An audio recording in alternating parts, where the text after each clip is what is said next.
Est-ce que vous vous sentez faible? Est-ce que vous vous sentez toujours faible devant le péché et devant la tentation? Avez-vous peur de la mort? Alors moi, j'ai une solution très puissante pour vous. Unissez-vous avec confiance à Jésus et il vous fera participer à son triomphe et à sa victoire sur le péché et sur la mort.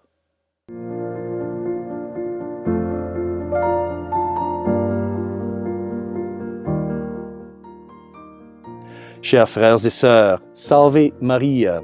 Aujourd'hui, c'est le premier dimanche de Carême, une saison liturgique très spéciale où nous sommes tous appelés à renouveler nos promesses baptismales en rejetant continuellement Satan et le péché et en embrassant uniquement Jésus et la vertu.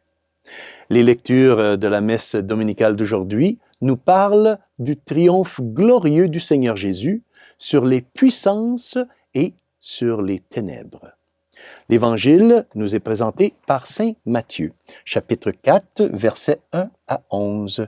Et Saint Matthieu raconte ce qui se passe. En ce temps-là, Jésus fut conduit au désert par l'Esprit pour être tenté par le diable. Après avoir jeûné 40 jours et 40 nuits, il eut faim.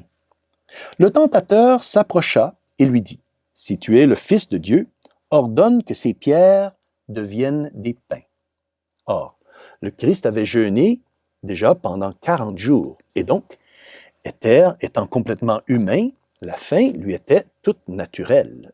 Le diable le savait très bien. Et à ce moment, il a essayé le même tour sur Jésus qu'il avait essayé avec succès sur Ève, quand il lui a ordonné de manger du fruit interdit. Et c'est ainsi que lui, le Seigneur, répondu. Il est écrit, « L'homme ne vit pas seulement de pain, mais de toute parole qui sort de la bouche de Dieu. » Notre Seigneur aurait été bien capable, ça aurait été bien naturel pour lui d'accepter un peu de pain. Il avait faim. Il jeûnait, ça faisait déjà 40 jours. Il aurait pu facilement transformer les pierres en miches de pain, comme il avait multiplié le pain et les poissons pour les foules affamées qui le suivaient en Galilée. Mais non, il voulait nous donner ici une leçon radicale. Face au diable, la seule réponse, c'est toujours non. Continuons maintenant notre lecture.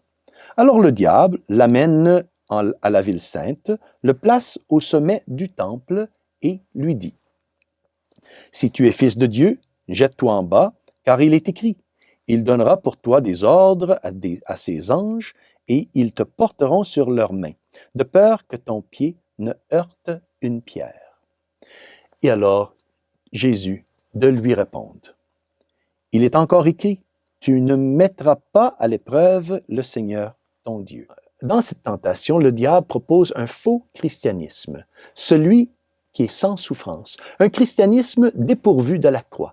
Il voulait que le Christ descende des hauteurs du temple comme un roi glorieux et soit acclamé de tous. En d'autres termes, il voulait que le Christ accomplisse un miracle pour obtenir la gloire du monde.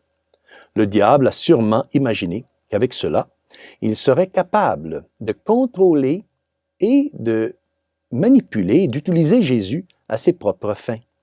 Combien de fois le diable, malheureusement, hélas, utilise cette même astuce contre nous? Combien d'âmes abandonnent la croix pour obtenir prestige, renommée et gloire mondaine? Le Christ a choisi, au contraire, non de descendre, mais de monter. Il sera élevé sur une croix et régnera du haut de la croix.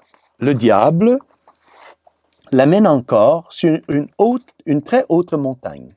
Il lui montre tous les royaumes du monde et leur gloire.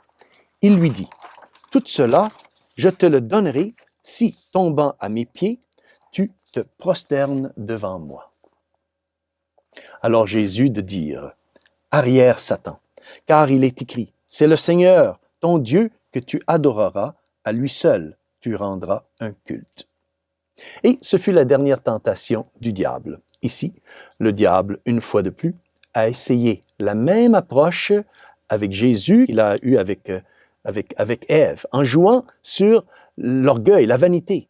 Mais quelle bêtise! Le diable avait Dieu lui-même devant lui, le Christ. Lucifer, dans son arrogance délirante, avait toujours voulu être adoré comme Dieu. C'est ce qui l'a conduit à se révolter contre Dieu. Et puis, il a conduit Adam et Ève à pécher avec cette même fausse prétention, de devenir comme des dieux. Nous lisons dans le 3e chapitre du livre de la Genèse que Lucifer avait dit à Ève, « Si vous mangez du fruit, vous serez comme des dieux. » Lorsque notre Seigneur Jésus-Christ rejeta catégoriquement cette dernière tentation, il répara le péché de Lucifer et aussi le péché d'Adam et d'Ève. La réponse de Jésus à Satan est une leçon pour toute l'humanité jusqu'à la fin des temps. Avec le diable, nous ne devrions jamais avoir le moindre dialogue. Parce que le diable est un ange déchu, rappelez-vous. Il est incomparablement plus intelligent que n'importe lequel d'entre nous. Et avec son intelligence angélique, il sait nous conduire.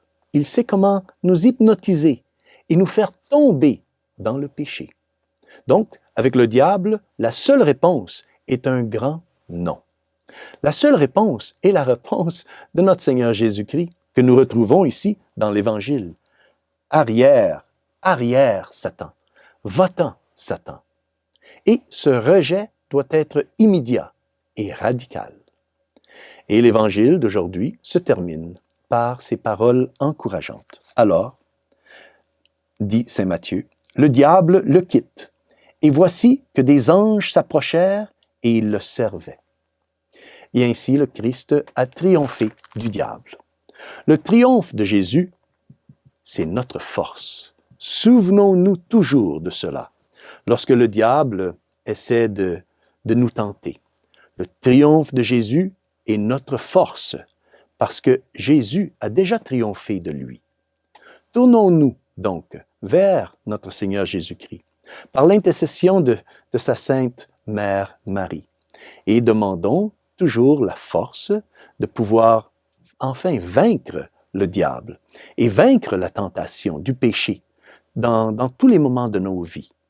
Ainsi, comme je l'ai mentionné au début, ce temps de carême commence non seulement par une invitation à la prière, à la pénitence et au jeûne, mais par aussi une belle proclamation d'un grand triomphe.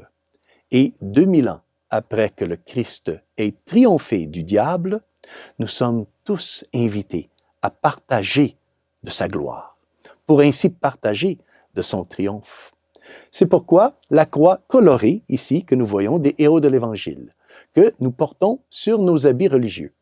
C'est une croix qui non seulement nous parle de souffrance, bien sûr, une croix, mais qui proclame aussi le triomphe du Christ ressuscité sur le péché et ressuscité sur le diable.